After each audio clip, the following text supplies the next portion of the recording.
ด้วยพรรคคณะศาลแพงศาลประชาชนสูงสุดจัดกองประชุมใหญ่ครั้งที่ 6 เพื่อสรุปตีราคาผลสำเร็จในการนำพาซี่น้ำจัดตั้งปฏิบัติมติกองประชุมใหญ่ครั้งที่ 5 ในระยะ 5 ปีผ่านมา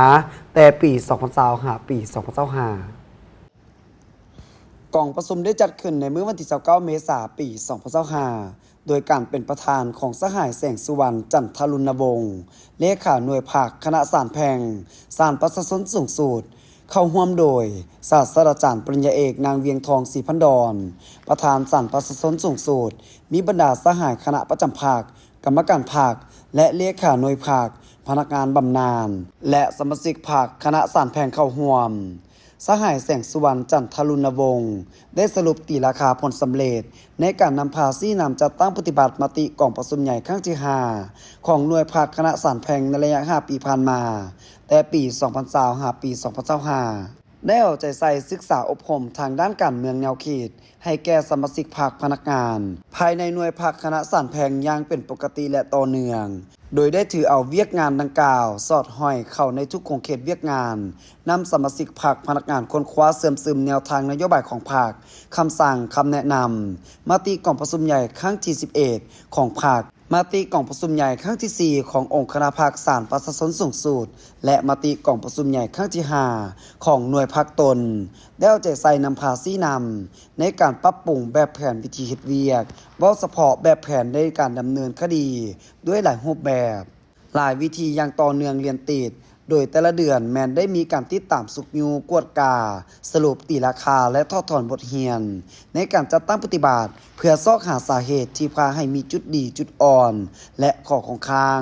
เฮ็ดให้การดำเนินคดีรับประกันได้ความถูกต้องทางด้านกฎหมายและความเป็นจริงแนวใส่รับประกันการแก้ไขคดีให้ได้75ส่วนห้อยขึ้นไปซึ่งแสดงออกใน 5 ปีแต่ปี 2020 หาปี 2024 ผ่านมามีคดีแพ่งทั้งหมด512เรื่องแก้ไขได้462เรื่องยังพ่วงคนคว้า50เรื่องถ้าเทียบใส่คดีทั้งหมดสามารถแก้ไขได้ 90.2 ส่วนห้อยสำหรับทิศทางแผนการในต่อหน้าแม้จะสืบต่อนำพาซี่นำในการศึกษาอบรมการเมืองแนวเขตให้สมาชิกภาคพนักงานมีคุณธาตุการเมืองที่หนักแน่นมีคุณสมบัติศีลธรรมปฏิบัติลึกซึ้งมีจรรยาบรรณจริยธรรมมีความซื่อสัตย์บริสุทธิ์มีความจงรักภักดีต่อพรรครัฐต่อประเทศชาติและพ่อแม่ประชาชน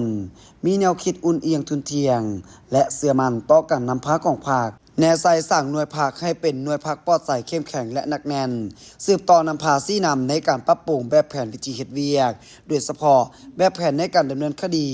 ให้สามารถรับประกันได้ความถูกต้องทางด้านกฎหมายและความเป็นจริงแนวใส่รับประกันการแก้ไขคดีให้ได้75ส่วนห้อยขึ้นไปสืบต่อนำพาซี่นำในการติดตามและสุกอยู่การดำเนินคดีแพ่งของศาลประชาชนท้องถิ่นในขอบเขตทั่วประเทศให้มีความโปร่งใสว่องไวและถูกต้องแนวใส่รับประกันผลประโยชน์อันชอบธรรมของคู่ความและเฮ็ดให้สังคมมีความสงบ